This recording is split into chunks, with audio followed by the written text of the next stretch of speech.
విజ్ఞానానికి విద్యకు భారత్ ప్రపంచ కేంద్రంగా మారాలని భావిస్తున్నట్లు ప్రధాని నరేంద్ర మోదీ తెలిపారు. నలంద విశ్వవిద్యాలయం భారతదేశ విద్యా వారసత్వానికి, శక్తివంతమైన సాంస్కృతిక మార్పిడికి చిహ్నమని కొనియాడారు. నలంద విశ్వవిద్యాలయం కొత్త క్యాంపస్ను ప్రారంభించిన అనంతరం జరిగిన కార్యక్రమంలో ప్రధాని మోదీ ప్రసంగించారు. నలంద విశ్వవిద్యాలయాన్ని సందర్శించే అవకాశం దక్కడం అదృష్టంగా భావిస్తున్నట్లు తెలిపారు.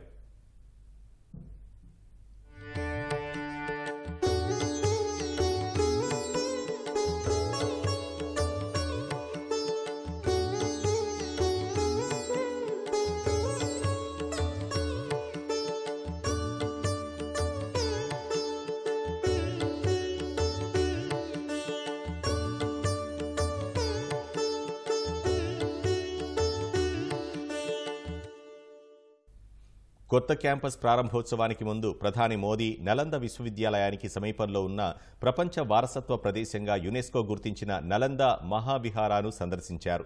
నలంద విశ్వవిద్యాలయ చట్టం ప్రకారం 2010లో స్థాపించబడిన ఈ విద్యాసంస్థ 2014 నుంచి కార్యకలాపాలు ప్రారంభించింది. 5వ శతాబ్దం నుంచి కొనసాగుతున్న నలంద విశ్వవిద్యాలయంలో ప్రపంచంలోని నలుమూలలకు చెందిన విద్యార్థులు ఇక్కడ విద్యాభ్యాసం చేసేందుకు ఆసక్తి చూపుతుంటారు. 12వ శతాబ్దంలో దండయాత్ర సందర్భంగా ధ్వంసం కావడానికి ముందు 800 సంవత్సరాలు ఈ విశ్వవిద్యాలయం భాసిల్లినట్లు నిపుణులు చెబుతున్నారు.